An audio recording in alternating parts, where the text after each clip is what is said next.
Hello and welcome back to the Tin Barn. I'm Pragmatic Lee, and in today's video I'm going to attempt to take this piece of 12 by 18 26 gauge sheet metal and turn it into a accessory tray, I guess we'll call it, to go on top of my 20-ton hydraulic press. As I'm sure most of you are aware that's got a press, you accumulate several different accessories to go with it. Punch pins, uh, in my case that bend and jig I made a few videos back, and other little things that that are specifically designed to go with the press, but you don't really have anywhere to put them. If you try to lay them on top of the press, pretty soon they'll bounce off, vibrate off. What we want to do today is try to make a nice little tray to go on top, to mount on top of the 20-ton press and to store these tools in. Now what I hope to do in this video is show a little bit as I'm learning myself.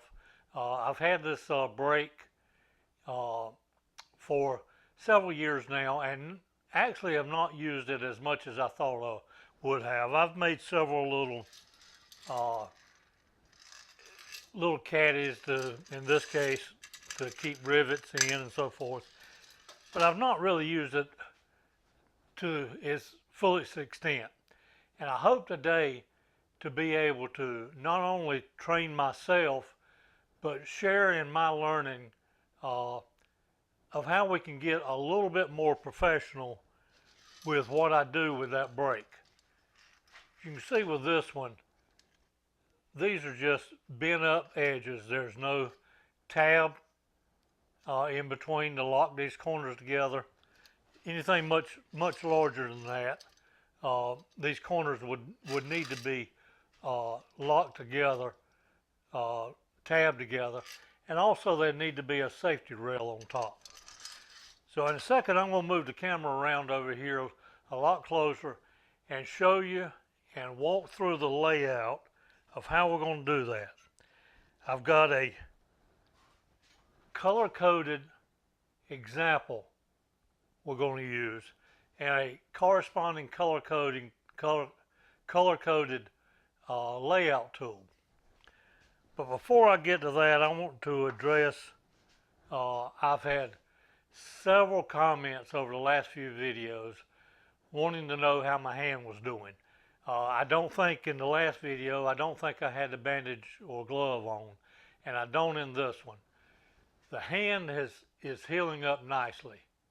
I've got a bit of a scar right here, always will, and as you can see the skin is still kind of tightening up, but it's doing so much better, and I appreciate everybody's concern. The joints, especially in my middle finger and ring finger, are still very sensitive, if you will.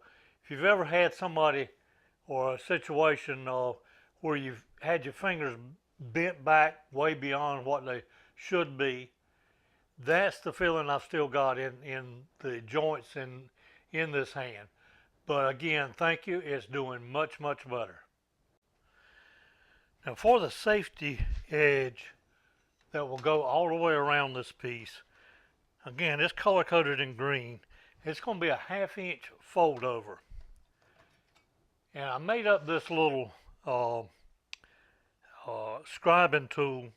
I decided to do that instead of using the points on my calipers, just to save the calipers and hopefully to make this a little bit more understandable. This one is a 1/2 inch right here. All I did from this point to this edge is a 1/2 inch. So I'm going to take this. Let's be sure I've got you where you can see what's going on. I'm going to take this and scribe a line. I'm doing this 1/2 inch all the way around.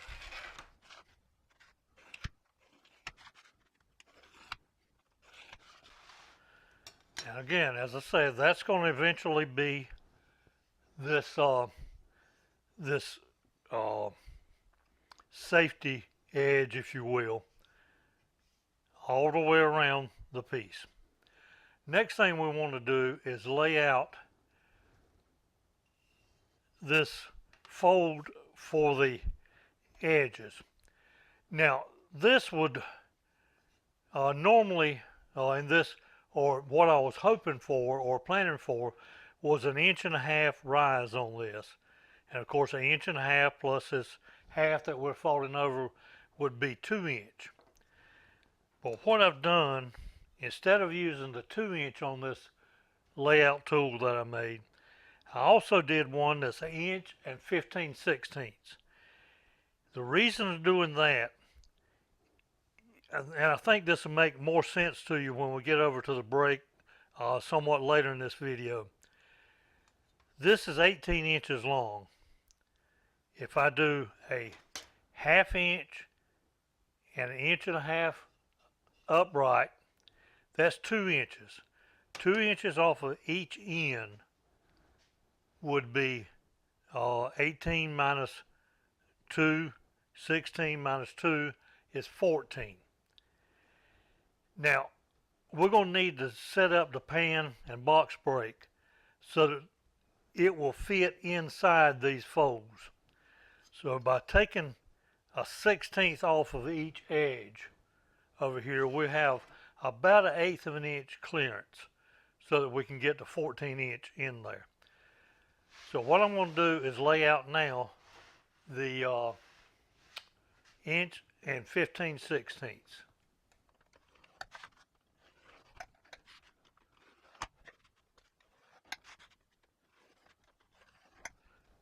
Okay, now we have our lines laid out.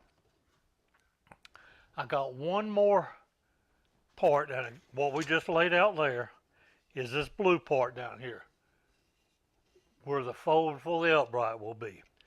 Next thing we need to lay out for is this tab in here that I have color coded as black. As you can see, it's going to fold under, or it's going to be under this fold right here a little bit. We'll get to that a little more on the break. But that is a 3/4 inch tab folding in here. So what I did, remember we marked on here 2 inches in.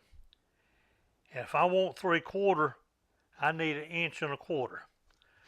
So right here at these long ends,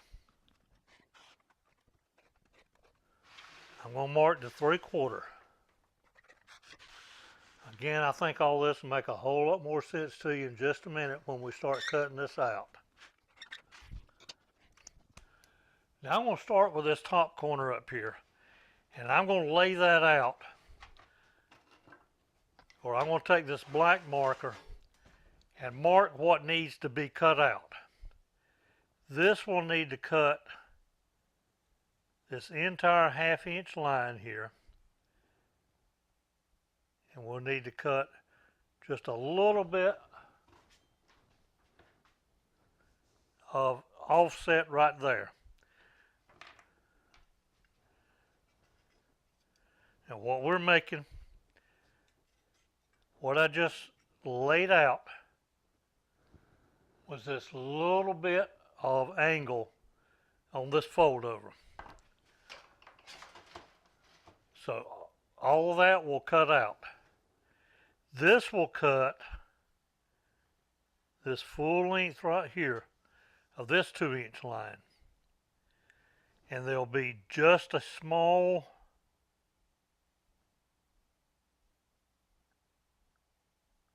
I went the wrong way there. About a 12-degree angle there. Again, that's this fold down, and I want to clear that corner back in there. Now our tab is going to be right here.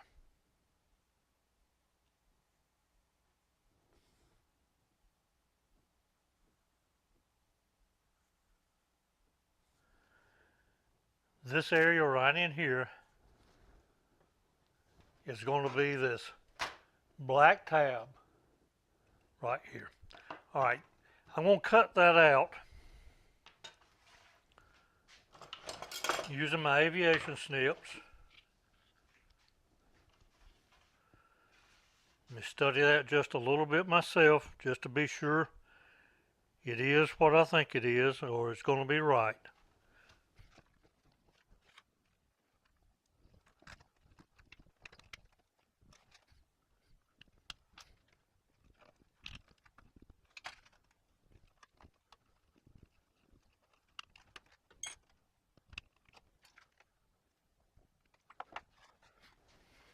All right, I hope you can see what we've got here. Again, try to explain this as best I can, because as I said earlier, I'm learning this as I hopefully am showing you. This, the green right here, will be this line out here. Oops, I got one more I got to cut right here. All right, this line right here is a 1/2 inch fold over for the safety edge. Same thing down here. And this little, I don't know, again about a 10-12 degree angle back is to give clearance up here in the corner. This is the tab right here. This is the black that will fit underneath this fold over.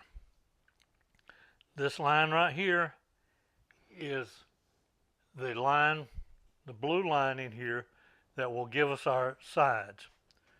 I'm going to lay out and cut the other three.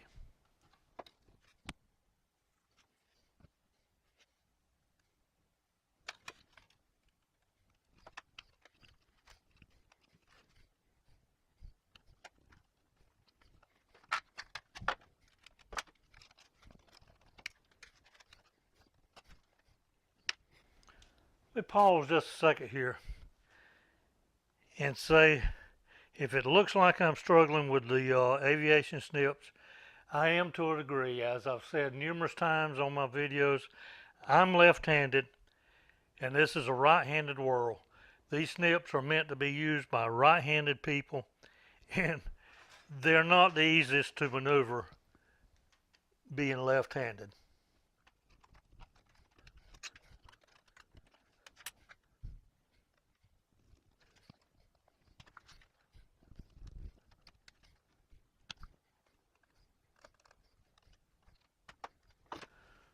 Okay, so down here at the bottom, I have another mirror image of this. I'm going to lay out the two on the other end, and then I'll bring you back. All right, I got all four corners laid out and trimmed, I think, correctly. 4 tabs, folds, and of course the safety edge. So let's turn over to the brake now and start shaping this piece of material. Okay, I'm over here now at this 24-inch box and pan brake, and we're going to set this in on our 1/2 inch. This is on our 1/2 inch safety edge line. And we're going to fold this over as far as the brake will allow us to. Now, when I was watching a few videos and doing a little reading on how to use or how to fold up something like this, what I'm fixing to do now was referred to as spanking the metal. Yep, just like a misbehaving child. And I think that term pretty much refers to bending metal back over on itself. Now on this particular edge, I do not want to crimp it all the way down. I'll get it a little bit more than that, But as you can see right here, I didn't fold that all the way down. I'm going to get, again, a little bit more.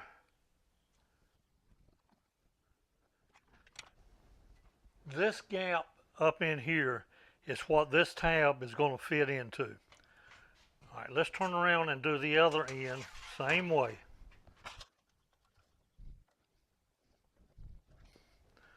Again, fold as far as the brake will allow me to fold. And by the way, this is 26 gauge material. It's a bit thicker than what I really need for this. I would have been happy with some 28 gauge or even 30 gauge. But I don't know whether it's the case everywhere, but around here, stuff like this is still very short. Go into Lowe's, the local Lowe's here, and you're lucky if you find a 1/4 inch bolt. They just do not have the material in stock that I use on a regular basis. Of course, I got all the Christmas decorations out first week in October, but that's another thing. All right, let's come up here and fold these long edges as well. Now these edges I can spank all the way down.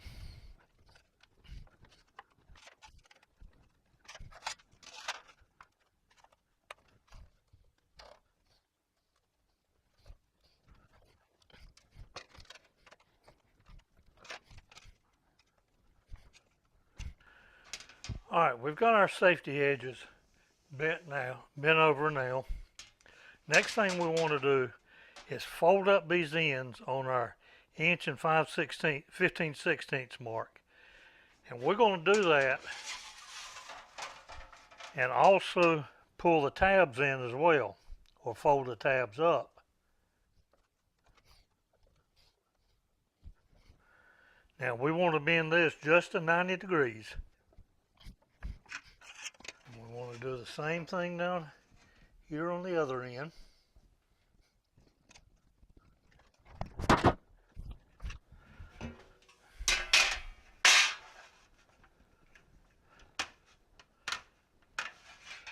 Alright, so now we have our two ends bent to the 90.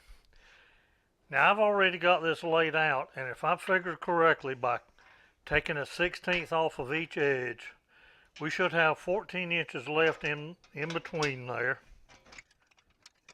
And I've already got the boxes set up here so that folds, or folds at the or so that fits, I'm sorry. All right, hopefully you can see what's going to happen here. Now as I fold this up, this little tab we've got, we want it to fold to the inside of this edge and go under this safety edge that we folded up.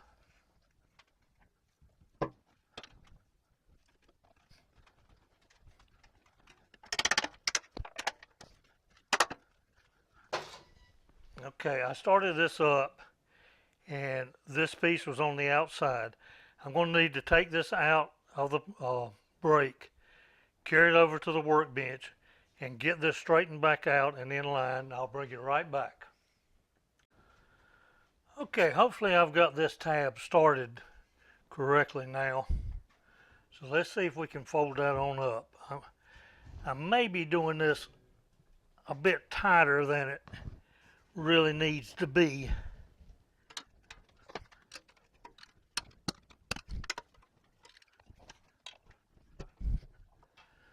All right, that's at 90 degrees now.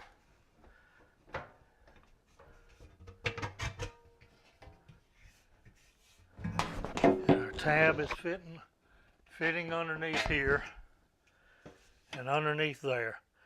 Again, I should have given a little bit more cutback angle on each of these and left just a little more space for the pan here.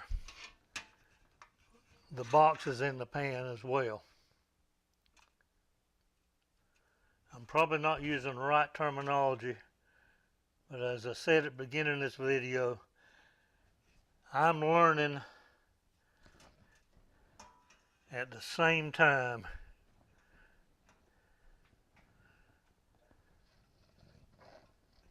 Now let's see if we can get this started.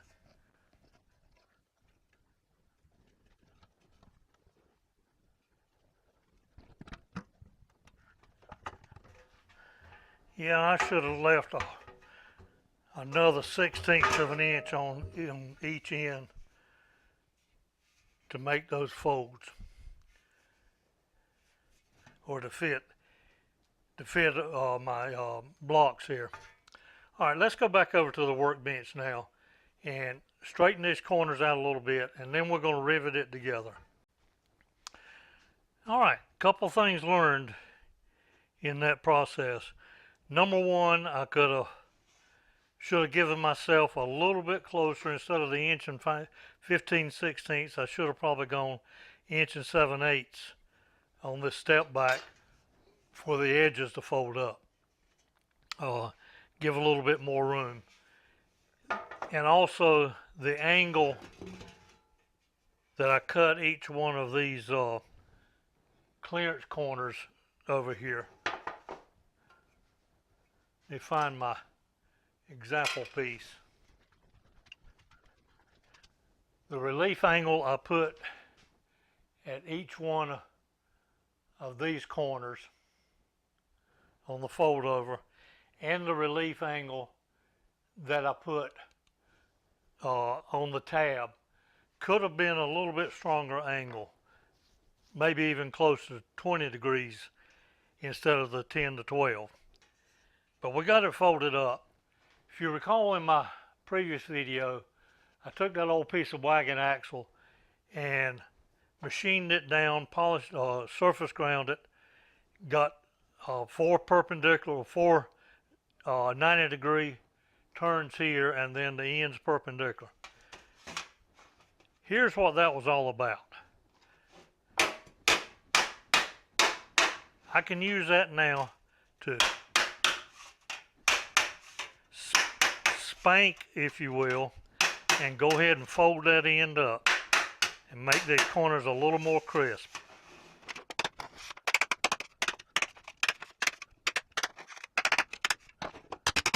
That was the one I've been a little too far.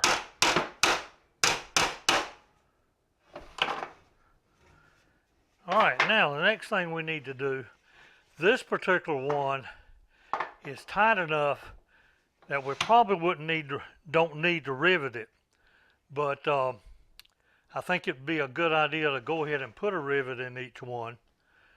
So I'm gonna take my pencil and just mark by eye about the center of this 1.5 inch rise here. And I'm marking this on the edge that needs to be punched.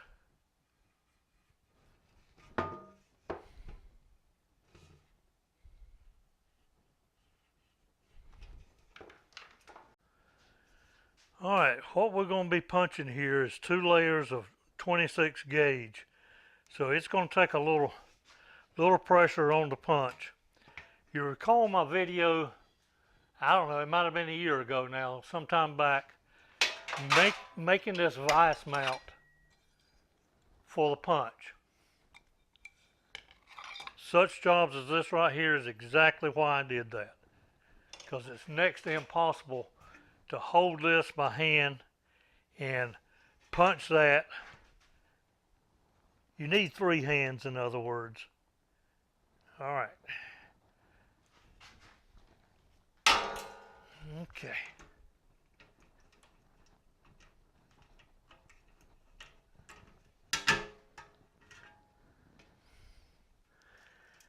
Now I think that's going to stay right there, so I'm not going to try to punch and then rivet each one separately. I'll go ahead and do all 4 of the punches.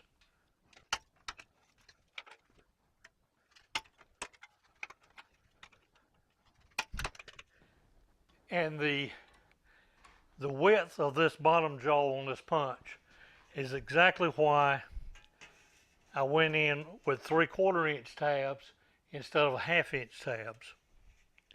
That way I've got enough room to punch there. Alright, these are 1/8 inch pop rivets that I'm going to be using. And the die that I have in the back over here in the punch is made or was set up to match the size rivet that I'm using. The same is the case with the die in this pop riveter.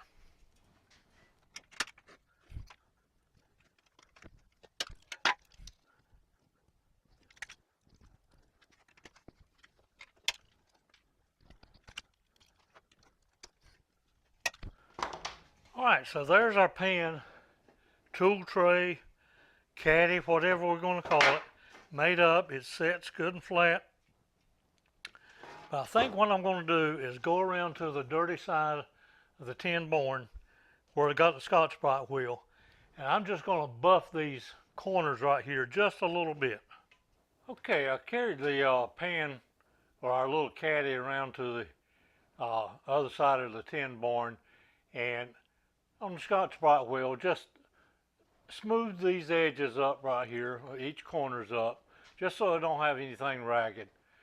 Also, put a coat of paint on it, obviously, and also drilled 4 holes, 1 in each corner, in the little pan, and drilled and tapped corresponding holes here in the top of the press. Got some screws. We'll mount this down.